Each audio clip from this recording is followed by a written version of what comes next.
Let me turn to Genesis 22. ಆದಿಕಾಂಡ 22ನೇ ಅಧ್ಯಾಯವನ್ನು ನೋಡ್ಕೊಳ್ಳೋಣ. Why do I turn to Genesis 22? ಯಾಕೆ ನಾನು ಆದಿಕಾಂಡ 22ಕ್ಕೆ ತಿರುಗಿಸಿದೆ? Because this is the first place in the Bible where God looked at a man and said, "Now I know that you fear me." ಯಾಕಂದ್ರೆ ಈ ಒಂದು ಪ್ರಸಂಗದಲ್ಲಿ ಮೊದಲನೇ ಸಾರಿ ದೇವರು ಒಬ್ಬ ಮನುಷ್ಯನ ಕಡೆ ತಿರುಗಿ ನನಗೆ ಗೊತ್ತು ಇವಾಗ ನೀನು ನನಗೆ ಭಯ ಪಡ್ತೀಯಾ ಅಂತ ಹೇಳಿ. That is in Genesis 22 verse 12. ಅದು ಆದಿಕಾಂಡ 22:12ನೇ ವಚನದಲ್ಲಿ. See, if God says to a man, "Now I know that you fear me," ದೇವರು ಒಬ್ಬ ಮನುಷ್ಯನಿಗೆ ನನಗೆ ಗೊತ್ತಿದೆ ನೀನು ಇವಾಗ ನನಗೆ ಭಯ ಪಡ್ತೀಯಾ ಅಂತ ಹೇಳಿದ್ರೆ, you can't get a bigger certificate than that about the fear of God. ಅದಕ್ಕಿಂತ ಹೆಚ್ಚಿನ ಪ್ರಶಂಸೆ ಪತ್ರ ನಮಗೆ ಬೇಕಾಗಿಲ್ಲ. I mean, if God Almighty looked at me and said, "Now I know that you fear me," ನನ್ನನ್ನು ದೇವರು ನೋಡಿ ಹೇಳಿದ್ರೆ, ನನಗೆ ಇವಾಗ ಗೊತ್ತಿದೆ ನೀನು ನನಗೆ ಭಯ ಪಡ್ತೀಯ ಅಂತ ಹೇಳಿದ್ರೆ, boy, I won't bother about what anybody else in the world thinks about me after that. ಅದು ಬಿಟ್ಟು ನನಗೆ ಬೇರೆ ಜನ ಏನು ನನ್ನ ಬಗ್ಗೆ ಅನ್ಕೊಳ್ತಾರೆ ಅನ್ನೋದು ಮುಖ್ಯವಲ್ವೇ ಅಲ್ಲ. What does it mean for God to give that certificate to you? ಅದರ ಅರ್ಥ ತಿಳ್ಕೊಳ್ಳಿ, ನಿಮಗೆ ಆ ಪ್ರಶಂಸೆ ಪತ್ರನ ದೇವರು ನಿಮಗೆ ಕೊಡೋದ್ರ ಬಗ್ಗೆ. Let's read carefully. ಇದನ್ನ ಜಾಗರೂಕವಾಗಿ ಓದೋಣ. Verse 1, ಮೊದಲನೇ ವಚನ, Genesis 22. 22ನೇ ಅಧ್ಯಾಯ. It says God tested Abraham. ಇದು ಹೇಳುತ್ತೆ ಅಬ್ರಹಾಮನನ್ನು ದೇವರು ಪರಿಶೋಧಿಸಿದನು ಅಂತ. Before he gives you a certificate, he'll give you a test. ನಿಮಗೆ ಆ ಸರ್ಟಿಫಿಕೇಟ್ ಪ್ರಶಂಸೆ ಪತ್ರ ಕೊಡೋ ಮೊದಲು ದೇವರು ನಿಮ್ಮನ್ನ ಪರೀಕ್ಷಿಸುತ್ತಾರೆ. You can all get that certificate from God. ಪ್ರತಿಯೊಬ್ಬರಿಗೂ ಆ ಸರ್ಟಿಫಿಕೇಟ್ ಪಡ್ಕೊಳ್ಳೋ ಸಾಧ್ಯತೆ ಇದೆ. But he will test you first. ಆದ್ರೆ ಮೊದಲು ನಿಮ್ಮನ್ನ ಪರೀಕ್ಷಿಸ್ತಾರೆ. If you pass the test, you get the certificate. ಅದರಲ್ಲಿ ಪಾಸ್ ಆದ್ರೆ ನಿಮಗೆ ಆ ಸರ್ಟಿಫಿಕೇಟ್ ಸಿಗುತ್ತೆ. If you don't pass the test, you won't get it. ಅದು ಪಾಸ್ ಆಗಿಲ್ಲ ಅಂದ್ರೆ ನಿಮಗೆ ಆ ಸರ್ಟಿಫಿಕೇಟ್ ಸಿಗೋದಿಲ್ಲ. Just like in an earthly examination, if you pass it, you get your degree certificate. You don't pass, you don't get it. ಈ ಲೌಕಿಕ ಪರೀಕ್ಷೆನಲ್ಲಿ ಕೂಡ ನಿಮಗೆ ಪಾಸ್ ಆದ್ರೆ ಆ ಸರ್ಟಿಫಿಕೇಟ್ ಸಿಗುತ್ತೆ, ಇಲ್ಲ ಅಂದ್ರೆ ಸಿಗೋದಿಲ್ಲ. The Bible is full of examples of God testing man. ಈ ಬೈಬಲ್ನಲ್ಲಿ ಪೂರ್ಣವಾಗಿ ಉದಾಹರಣೆಗಳಿದೆ ದೇವರು ಮನುಷ್ಯನನ್ನ ಹೇಗೆ ಪರೀಕ್ಷಿಸ್ತಾರೆ ಅಂತ. God can never do anything for a man without testing him. ದೇವರು ಒಬ್ಬ ಮನುಷ್ಯನಿಗೆ ಪರೀಕ್ಷಿಸದೇನೆ ಏನು ಮಾಡೋದಿಲ್ಲ. Just like in your school, the children get a promotion when they are tested. ನಿಮ್ಮ ಶಾಲೆಯಲ್ಲಿ ಕೂಡ ಹಾಗೇನೆ ಅವರು ಒಬ್ಬ ವಿದ್ಯಾರ್ಥಿಯನ್ನು ಪರೀಕ್ಷಿಸಿ ಅವರಿಗೆ ತೇರ್ಗಡೆಯನ್ನು ಕೊಡ್ತಾರೆ. There's no school that promotes children without a test. ಯಾವ ಶಾಲೆನಲ್ಲೂ ಕೂಡ ಒಂದು ಪರೀಕ್ಷೆಯನ್ನು ಕೊಡದೆ ಒಬ್ಬನ ತೇರ್ಗಡೆ ಮಾಡೋದು. There's no college which will give a certificate without a test. ಯಾವ ಕಾಲೇಜ್ನಲ್ಲೂ ಪರೀಕ್ಷೆಯನ್ನು ಕೊಡದೆ ಒಂದು ಸರ್ಟಿಫಿಕೇಟ್ ಅನ್ನು ಕೊಡೋದು. God is the one who first started testing man. ದೇವರೇ ಮೊದಲನೆಯವರು ಮನುಷ್ಯನನ್ನ ಪರೀಕ್ಷಿಸಲಿಕ್ಕೆ ಪ್ರಾರಂಭಿಸಿದ. What do we read in the beginning of the Bible? ಮೊದಲು ಪ್ರಾರಂಭದಲ್ಲಿ ಏನು ಕಲಿತೀವಿ ಓದ್ತೀವಿ ನಾವು. We read God created Adam and Eve. ದೇವರು ಆಡಮ ಮತ್ತು ಅವಳನ್ನ ಸೃಷ್ಟಿಸಿದರು. And there's only one thing we learn about them. ಅದರಿಂದ ನಾವು ಒಂದೇ ಒಂದನ್ನ ಕಲಿತೇವೆ about them. ಅವರ ಬಗ್ಗೆ. They were tested by God. ಅವರು ದೇವರಿಂದ ಪರೀಕ್ಷಿಸಲ್ಪಟ್ಟರು. We don't know how they lived. We don't know how many days they walked in the garden. One thing we know, God tested them. ನಾವು ಅವ್ರು ಎಷ್ಟು ದಿವಸ ಬದುಕಿದ್ರು, ಹೇಗೆ ನಡೆದ್ರು ಅದು ಗೊತ್ತಿಲ್ಲ, ಆದ್ರೆ ಒಂದು ಗೊತ್ತು, ಅವ್ರನ್ನ ದೇವರು ಪರೀಕ್ಷಿಸಿದ್ರು. Don't know anything about what they did in the Garden of Eden. ಆ ಈಡನ್ ಗಾರ್ಡನ್ ನಲ್ಲಿ ಅವ್ರು ಏನ್ ಮಾಡಿದ್ರು ಅಂತ ನಮಗೆ ಒಂದು ಗೊತ್ತಿಲ್ಲ. Only one thing is written. ಆದ್ರೆ ಒಂದೇ ಒಂದು ವಿಷಯ that when they entered that garden, God tested them. ಒಂದು ವಿಷಯ ನಮಗೆ ಗೊತ್ತಿದೆ, ಅವರು ಅದನ್ನ ಪ್ರವೇಶಿಸಿದಾಗ ಆ ಉದ್ಯಾನವನ್ನ ದೇವರು ಅವ್ರನ್ನ ಪರೀಕ್ಷಿಸಿದರು. That's the first thing written about them after they were created. ಅವರು ಸೃಷ್ಟಿದ ನಂತರ ಅದೇ ಮೊದಲನೇ ವಿಷಯ ನಡೆದಿದ್ದು. In the end of Genesis chapter 2, you read God brought them together and married them. ಎರಡನೇ ಅಧ್ಯಾಯದ ಕಡೆಯಲ್ಲಿ ನೋಡ್ತೀವಿ ಅವರಿಬ್ಬರನ್ನ ಒಟ್ಟಿಗೆ ತಂದು ದೇವರು ಅವ್ರನ್ನ ಒಂದುಗೂಡಿಸಿದ್ರು ಅಂತ. And then after that, ಅದರ ನಂತರ next thing, God tested them. ಅದರ ಮುಂದಿನ ವಿಷಯನೇ ದೇವರು ಅವ್ರನ್ನ ಪರೀಕ್ಷಿಸಿದ್ರು. As soon as he created them, he tested them. ಅವರನ್ನ ಸೃಷ್ಟಿಸಿದ ಕೂಡಲೇ ಅವ್ರನ್ನ ಪರೀಕ್ಷಿಸಿದ್ರು ದೇವರು. The Bible begins with man being tested by God. ಈ ದೇವರ ವಾಕ್ಯ ಪ್ರಾರಂಭವಾಗೋದನ್ನೇ ದೇವರು ಮನುಷ್ಯರನ್ನ ಪರೀಕ್ಷಿಸಿದ್ರ ಮುಖಾಂತರ. Not only for Adam. ಆದಮನಿಗೆ ಮಾತ್ರ ಅಲ್ಲ. You read the Gospels. ಈ ಸುವಾರ್ತೆಯನ್ನು ಓದಿ Matthew, ಮತ್ತಾಯ, ಮಾರ್ಕ, ಲೂಕ, you find even Jesus was tested by his father. ಯೇಸು ಕೂಡ ಈ ಪರೀಕ್ಷೆಗೆ ಒಳಗಾದರು. Why? Because God wanted him to be an example for us. ಯಾಕೆ ಅಂದರೆ ಆತನು ಬೇರೆಯವರಿಗೆ ಉದಾಹರಣೆಯಾಗಿರಬೇಕು ಅಂತ. Supposing God had said to Jesus, yeah, I know all about you, there's no need for you to be tested. ನೀವು ದೇವರು ಹೀಗೆ ಹೇಳೋದನ್ನ ಯೋಚಿಸಿ, ನನಗೆ ನಿನ್ನ ಬಗ್ಗೆ ಎಲ್ಲ ಗೊತ್ತಿದೆ, ನಿನಗೆ ಪರೀಕ್ಷೆ ಮಾಡೋ ಅವಶ್ಯಕತೆ ಇಲ್ಲ. Then how can be an example for us? ಆಗಿದ್ರೆ ಹೇಗೆ ಅವರು ನಮ್ಗೆ ಉದಾಹರಣೆ ಆಗ್ತಾರೆ? So God said, ಅದರಿಂದ ದೇವರು ಹೇಳಿದ್ರು, even though you're my son, ನೀನು ನನ್ನ ಮಗನಾಗಿದ್ದು, I want you to be tested as a man. ನಾನು ನಿನ್ನನ್ನು ಮನುಷ್ಯನಾಗಿ ನಾನು ಪರೀಕ್ಷಿಸಬೇಕು. And the Bible says, Bible ಹೇಳುತ್ತೆ, Holy Spirit led him into the wilderness to be tested. ಇಲ್ಲಿ ದೇವರ ಆತ್ಮ ಆತನನ್ನ ಇದಕ್ಕೆ ನಡೆಸ್ತು ಅಂತ ಹೇಳುತ್ತೆ. Imagine Jesus Christ being tested. ನೀವು ಯೋಚನೆ ಮಾಡಿ ನೋಡಿ, ಊಹೆ ಮಾಡಿ ನೋಡಿ, ಯೇಸು ಪರೀಕ್ಷೆಗೆ ಒಳಗಾಗೋದನ್ನ. There's no partiality with God. ದೇವರಲ್ಲಿ ಪಕ್ಷಪಾತವಿಲ್ಲ. He tested Adam, ಆದಾಮನನ್ನು he tested ಪರೀಕ್ಷಿಸಿದರು, Jesus, ಯೇಸುವಿನ ಪರೀಕ್ಷಿಸಿದರು, and he will test you and me. ನಿಮ್ಮನ್ನ ನನ್ನನ್ನ ಕೂಡ ಪರೀಕ್ಷಿಸ್ತಾರೆ ದೇವರು. And you know, there are a lot of results that come if we pass the test. ನೀವು ಆ ಪರೀಕ್ಷೆಯಲ್ಲಿ ಉತ್ತೀರ್ಣರಾದರೆ ಬಹಳ ಫಲಿತಾಂಶಗಳು ಬರುತ್ತೆ. I want you to see a verse in Luke chapter 4. ಲೂಕ 4ನೇ ಅಧ್ಯಾಯದಲ್ಲಿ ಒಂದು ವಚನ ನೋಡಲಿಕ್ಕೆ ಇಷ್ಟಪಡ್ತೇನೆ. Jesus was filled with the Holy Spirit at the baptism, we read in Luke chapter 3 and verse 22. ಲೂಕ 3:22 ನೋಡ್ಕೊಂತೀವಿ. The Holy Spirit descended on Jesus when he was baptized. ಪವಿತ್ರಾತ್ಮನು ದೇಹಕಾರವಾಗಿ ಪಾರವಾಳದ ಹಾಗೆ ಆತನ ಮೇಲೆ ಇಳಿದನು ಅನ್ನೋದನ್ನ ನೋಡ್ತೀವಿ ನಾವು. Okay, now we go to chapter 4. 4ನೇ ಅಧ್ಯಾಯಕ್ಕೆ ಹೋಗೋಣ. Jesus was full of the Holy Spirit. ಯೇಸು ಪವಿತ್ರಾತ್ಮ ಭರಿತನಾಗಿ and he was led by the Spirit into the wilderness. ದೇವರ ಆತ್ಮನಿಂದ 40 ದಿವಸ ಅಡವಿಯಲ್ಲಿ ನಡೆಸಲ್ಪಟ್ಟನು. Why did the Holy ನಡೆಸಲ್ಪಟ್ಟನು. Spirit lead him into the wilderness? ಪವಿತ್ರಾತ್ಮ ಯಾಕೆ ಆತನನ್ನ ಅಡವಿಗೆ ನಡೆಸಿದನು? Because he had to be tempted by the devil for 40 days. ಯಾಕೆ ಅಂದ್ರೆ 40 ದಿವಸ ಸೈತಾನನಿಂದ ಪರೀಕ್ಷೆಗೆ ಒಳಗಾಗಬೇಕು ಅಂತ. And the devil tempted him. ಮತ್ತು ಆ ಸೈತಾನನು ಆತನ ಹೆಚ್ಚೆಚ್ಚು ಪರೀಕ್ಷೆ ಮಾಡೋದನ್ನ ಪರಿಶೋಧಿಸೋದನ್ನ ನೋಡ್ತೀವಿ. We don't know what all he tempted him. ನಮಗೆ ಗೊತ್ತಿಲ್ಲ ಏನೆಲ್ಲ ಆಯ್ತು ಅಂತ. But the last 3 temptations are mentioned here. ಕಡೆಯ 3 ಪರೀಕ್ಷೆಗಳನ್ನ ಶೋಧನೆಗಳನ್ನ ಇಲ್ಲಿ ತಿಳಿಸಲ್ಪಟ್ಟಿದೆ ನಮಗೆ. The 40 days he was tempted with many other things also. 40 ದಿವಸ ಬಹಳಷ್ಟು ಬೇರೆ ವಿಷಯಗಳಲ್ಲೂ ಕೂಡ ಪರಿಶೋಧಿಸಲ್ಪಟ್ಟಿರಬಹುದು. When he passed the test, ಆತನು ಆ ಇದರಲ್ಲಿ ಪರೀಕ್ಷೆಯಲ್ಲಿ ಉತ್ತೀರ್ಣನಾದಾಗ, see the difference. ಆ ವ್ಯತ್ಯಾಸವನ್ನ ನೋಡಿ. Chapter 4 verse 1, he was full of the Holy Spirit. 4ನೇ ಅಧ್ಯಾಯ 1ನೇ ವಚನ, ಪವಿತ್ರಾತ್ಮ ಭರಿತನಾಗಿದ್ದನು. He was tested. ಆತನ ಪರೀಕ್ಷಿಸಲ್ಪಟ್ಟನು. And he came back from the test, verse 14, in the power of the Holy Spirit. ಇಲ್ಲಿ ಹೇಳುತ್ತೆ 14ನೇ ವಚನದಲ್ಲಿ, ತರುವಾಯ ಯೇಸು ಪವಿತ್ರಾತ್ಮನ ಶಕ್ತಿಯಿಂದ ಕೂಡಿದವನಾಗಿ ತಿರುಗಿ ಗಲಿಲೇಯಕ್ಕೆ ಬಂದನು. You know why many people don't have that power of the Holy Spirit? ಯಾಕೆ ಗೊತ್ತಿಲ್ಲ ಇಂದು ಪವಿತ್ರಾತ್ಮನ ಆ ಒಂದು ಶಕ್ತಿ ಇಂದ್ರೆ ವಿಶ್ವಾಸಿಗಳಲ್ಲಿ ಇಲ್ಲ. They had some experience of being baptized in the Holy Spirit somewhere. ಹೌದು, ಅವರಿಗೆ ಮೊದಲು ಎಲ್ಲೋ ಒಂದು ಪವಿತ್ರಾತ್ಮನಿಂದ ಅಭಿಷೇಕವಾದ ಒಂದು ಅನುಭವ ಆಗಿತ್ತು. Just like Jesus in Luke chapter 3.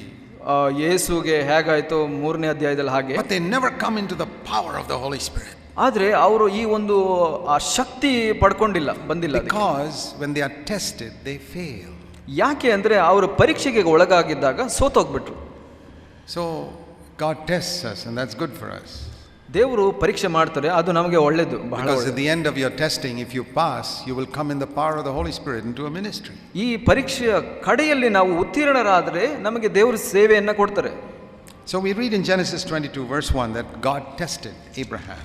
22ನೇ 1ನೇ ವಚನದಲ್ಲಿ ನೋಡ್ತೇವೆ, ಆದಿಕಾಂಡ ದೇವರು ಅಬ್ರಹಾಮನನ್ನು ಪರೀಕ್ಷಿಸಿದ್ರು ಅಂತ. Just like in school we are tested at first standard, second standard, 10th standard, BSc, MSc, all tested all the way. ನಾವು ಯಾಕೆ ಶಾಲೆನಲ್ಲಿ, ಲೌಕಿಕ ಶಾಲೆನಲ್ಲಿ 1ನೇ ತರಗತಿ, 2ನೇ ತರಗತಿ, 5ನೇ ತರಗತಿ, 10ನೇ ತರಗತಿ, BA ವರೆಗೆ ನಾವು ಯಾಕೆ ಪರೀಕ್ಷಿಸಲ್ಪಟ್ಟಿರ್ತೀವಿ? All the time. ಯಾವಾಗಲೂ Abraham was also tested. ಅಬ್ರಹಾಮನಿಗೆ ಕೂಡ ಪರೀಕ್ಷಿಸಲ್ಪಟ್ಟನು. Now he is about 125 years old. ಇಲ್ಲಿ ನೋಡಿದ್ರೆ ಅವನಿಗೆ 125 ವರ್ಷಗಳಾಗಿತ್ತು. God first tested him when he was 75. ಆತನು 75 ವರ್ಷ ಇರುವಾಗ ಆ ದೇವರು ಪರೀಕ್ಷಿಸಿದನು. Leave your home. ನಿನ್ನ ಮನೆ ಬಿಟ್ಬಿಡು. Leave your family. ನಿನ್ನ ಕುಟುಂಬವನ್ನ ಬಿಟ್ಬಿಡು. Then many other tests. I don't have time to tell you about all the tests. ನನಗೆ ಸಮಯ ಇಲ್ಲ ಎಲ್ಲವನ್ನು ತಿಳಿಸಲು, ಬಹಳಷ್ಟು ಸಲ ಪರೀಕ್ಷಿಸಿದನು. ಇವಾಗ the last test. ಕೊನೆಯ ಪರೀಕ್ಷೆ. After 50 years God is still testing Abraham. 50 ವರ್ಷದ ನಂತರ ಕೂಡ ದೇವರು ಇನ್ನೂ ಪರೀಕ್ಷಿಸ್ತಾ ಇದ್ದಾರೆ. I've been a believer for nearly 50 years now. ನಾನು ವಿಶ್ವಾಸಿಯಾಗಿ 50 ವರ್ಷಗಳು ಕಳೆದಿದೆ. And you know, I have discovered God testing me even in the last week in new areas. ನಿಮಗೆ ಗೊತ್ತಿದೆಯಾ, ನನಗೆ ದೇವರು ಕ್ರಮೇಣವಾಗಿ ಪರೀಕ್ಷಿಸ್ತಾ ಇದ್ದಾರೆ. ಕಡೆಯ ವಾರ ಕೂಡ ದೇವರು ಬೇರೆ ವಿಷಯಗಳಲ್ಲಿ ಪರೀಕ್ಷಿಸ್ತಾ ಇದ್ದಾರೆ. Other people don't know about these things. ಬೇರೆ ಜನರಿಗೆ ಅದರ ಬಗ್ಗೆ Because ಗೊತ್ತಿಲ್ಲ. it's always in secret. ಅದು ಬಹಳ ರಹಸ್ಯವಾಗಿ ನಡೆಯುವಂತ ವಿಷಯ. You know, in the kindergarten and all, the tests are very simple. ನೀವು ಕಿಂಡರ್ ಗಾರ್ಡನ್ ಆ ಮಟ್ಟದಲ್ಲಿ ಬಹಳ ಸಾಧಾರಣವಾಗಿರುತ್ತೆ. But as you go higher, the tests become more and more difficult. ನೀವು ಹೆಚ್ಚೆಚ್ಚು ಮಟ್ಟಕ್ಕೆ ಹೋದಾಗ ಅದು ಇನ್ನೂ ಕಷ್ಟವಾಗುತ್ತೆ ಪರೀಕ್ಷೆ. And if some 10th standard student talks about his tests to a kindergarten student won't understand what it is talking about. ಈ 10ನೇ ತರಗತಿಯ ಒಬ್ಬ ವಿದ್ಯಾರ್ಥಿ ತನ್ನ ಪರೀಕ್ಷೆಗಳ ಬಗ್ಗೆ ಒಬ್ಬ ಕಿಂಡರ್ ಗಾರ್ಡನ್ ಹುಡುಗನಿಗೆ ಹೇಳಿದರೆ ಅದು ಅರ್ಥ ಆಗಲ್ಲ ಮಗುವಿಗೆ. We are always tested in higher degrees. ಆದರೆ ಬೇರೆ ಮಟ್ಟಗಳಲ್ಲಿ ನಮಗೆ ದೇವರು ಪರೀಕ್ಷಿಸುತ್ತಾರೆ. And God cannot give you a certificate unless you pass the test. ನೀವು ಅದರಲ್ಲಿ ಉತ್ತೀರ್ಣರಾಗದೆ ದೇವರು ಸರ್ಟಿಫಿಕೇಟ್ ಕೊಡೋದಿಲ್ಲ. Now see what the test is. ನೋಡಿ ಇಲ್ಲಿ ಪರೀಕ್ಷೆಯನ್ನ. The test came to him when Abraham was sleeping at night. ಆತ ಅಬ್ರಹಾಮನು ಮಲಗಿದ್ದಾಗ ರಾತ್ರಿಯಲ್ಲಿ ಆತನಿಗೆ ಆ ಒಂದು ಪರೀಕ್ಷೆ ಬಂತು. How do we know that? ಹೇಗೆ ಗೊತ್ತು ನಮಗೆ? Because it says in verse 3, he rose up early in the morning after that. ಇಲ್ಲಿ 3ನೇ ವಚನದಲ್ಲಿ ಹೇಳುತ್ತೆ ಅಬ್ರಹಾಮನು ಬೆಳಗ್ಗೆ ಎದ್ದನು ಅಂತ ಅಂದ್ಬಿಟ್ಟು. He got up at 4 o'clock in the morning. 4 ಗಂಟೆಗೆ ಎದ್ದಿರಬಹುದು ಅವನು. So what happened in verse 1 and 2 happened before that. ಅದರ ಮೊದಲು ಆಗಿದ್ದು 1ನೇ 2ನೇ ವಚನದಲ್ಲಿ ನಡೆದಿದ್ದು in the middle of the night. ರಾತ್ರಿಯ ಮಧ್ಯರಾತ್ರಿಯಲ್ಲಿ, maybe at 2 o'clock at night. 2 ಗಂಟೆ ಇರಬಹುದು. Abraham and Sarah are sleeping there in the tent. ಆ ಗುಡಾರದಲ್ಲಿ ಅಬ್ರಹಾಂ ಮತ್ತು ಸೇರಳು ಮಲಗಿದ್ರು. God wakes up Abraham at 2 o'clock. ಅಬ್ರಹಾಮನನ್ನ ದೇವರು ರಾತ್ರಿ 2 ಗಂಟೆಗೆ ಎಬ್ಬಿಸ್ತಾರೆ. He says, Abraham. ಅಬ್ರಹಾಮನೇ. And Abraham got up and said, here I am. ದೇವರೇ ನಾನು ಇಲ್ಲಿದ್ದೀನಿ ಅಂತ ಹೇಳಿದನು ಅಬ್ರಹಾಮನು. Take your son. ನಿನ್ನ ಮಗನನ್ನ ಕರೆದುಕೊಂಡು to the land of Moriah. ಮರಾಯ ಗುಡ್ಡದಕ್ಕೆ ಹೋಗು. See, Moriah was maybe 150 kilometers away. ಆ ಮೊರಾಯ ಅನ್ನೋ ಬೆಟ್ಟಗಳ ಸಾಲು ಅಲ್ಲಿಂದ ಒಂದು 150 ಮೈಲುಗಳು ದೂರ ಇರಬಹುದು. Some distance.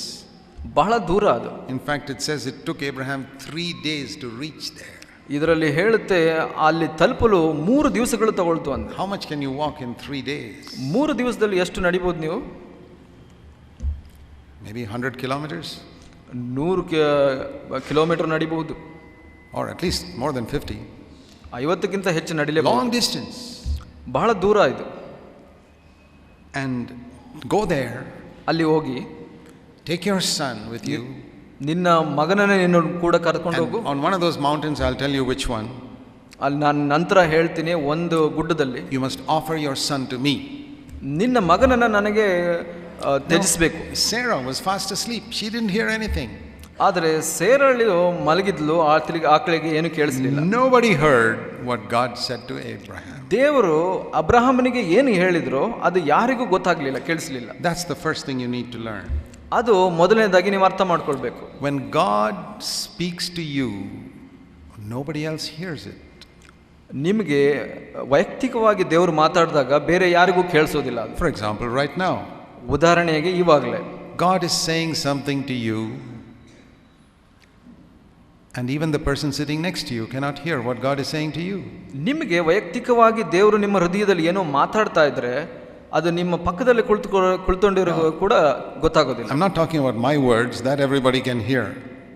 ನನ್ನ ವಾಕ್ಯದ ಬಗ್ಗೆ ಮಾತಾಡ್ತಾ ಇಲ್ಲ, ನಾನು ಮಾತಾಡೋದು ಎಲ್ಲರಿಗೂ ಕೇಳಿಸ್ತಾ ಇದೆ. But when I speak, ಆದ್ರೆ ನಾನು ಮಾತಾಡಿದಾಗ God is reminding you of something in your life that needs to be set right.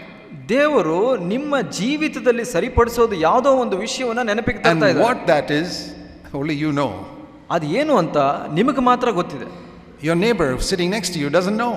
ನಿಮ್ಮ ನೆರೆಯವರು ನಿಮ್ಮ ಪಕ್ಕದಲ್ಲಿ ಕುಳಿತುಕೊಂಡಿದ್ರೆ ಅದು ಗೊತ್ತಿಲ್ಲ. God may be pointing out some area in your life where you don't fear him. ನೀವು ದೇವರಿಗೆ ಭಯಪಡದಿರುವಂತ ಯಾವುದೋ ಒಂದು ಕ್ಷೇತ್ರವನ್ನ ನಿಮಗೆ ತಿಳಿಸ್ತಾ ಇರಬಹುದು ದೇವರು. Something you said or did last week which shows that you don't fear God. ನೀವು ಹೇಳಿದ್ದು ಅಥವಾ ಮಾಡಿದ್ದು ಕಳೆದ ವಾರದಲ್ಲಿ ಯಾವುದೋ ಹೇಳ್ತಾ ಇರಬಹುದು. Some place where you did not humble yourself. ಯಾವುದೋ ಒಂದು ಸಮಯದಲ್ಲಿ ನೀವು ತಗ್ಗಿಸ್ಕೊಳ್ದೇ ಇರಬಹುದು. Some debt you have to repay. ನೀವು ಯಾವುದೋ ಒಂದು ಸಾಲವನ್ನ Somebody you have to go and ask forgiveness from. ಯಾರ ಹತ್ರನೂ ಕ್ಷಮೆ ಕೇಳಬಹುದು. Some dirty lustful thought or action which you have not repented of. ಯಾವುದೋ ಒಂದು ಮೋಹದ ಕೃತ್ಯ ನೀವು ಅದರಿಂದ ಪಶ್ಚಾತ್ತಾಪ ಪಡದೇ ಇರುವಂತದ್ದು. And as you hear the word of God, you are reminded of it. ನೀವು ದೇವರ ವಾಕ್ಯ ಕೇಳ್ತಾ ಇರುವಾಗ ಅದನ್ನ ನೆನಪು ಬಂದಿರಬಹುದು. And you know what God is saying to you. ಆದ್ರೆ ನಿಮಗೆ ಗೊತ್ತಿದೆ ದೇವರು ಏನು ಮಾತಾಡ್ತಾ ಇದ್ದಾರೆ ಅಂತ. It's personal. ಇದು ವೈಯಕ್ತಿಕವಾದದ್ದು. God does not humiliate you by publicly speaking your sin so that everybody can hear it. ದೇವರು ನಿಮಗೆ ಹಾಗೆ ನಾಚಿಕೆ ಪಡಿಸೋದಿಲ್ಲ ಎಲ್ಲರಿಗೂ ಸಾರ್ವಜನಿಕವಾಗಿ ಹೇಳಿ. No, because God doesn't want to humiliate any of us. ದೇವರು ಆ ತರ ನಾಚಿಕೆ ಪಡಿಸಲಿಕ್ಕೆ ಇಷ್ಟಪಡೋದಿಲ್ಲ ಯಾರಿಗೂ. Men humiliate us. God will never humiliate us. ಮನುಷ್ಯರು ನಾಚಿಕೆ ಪಡಿಸ್ತಾರೆ ನಮ್ಮನ್ನ, ಆದ್ರೆ ದೇವರು ಹಾಗೆ ಮಾಡಲ್ಲ. God will always speak to you silently in your heart.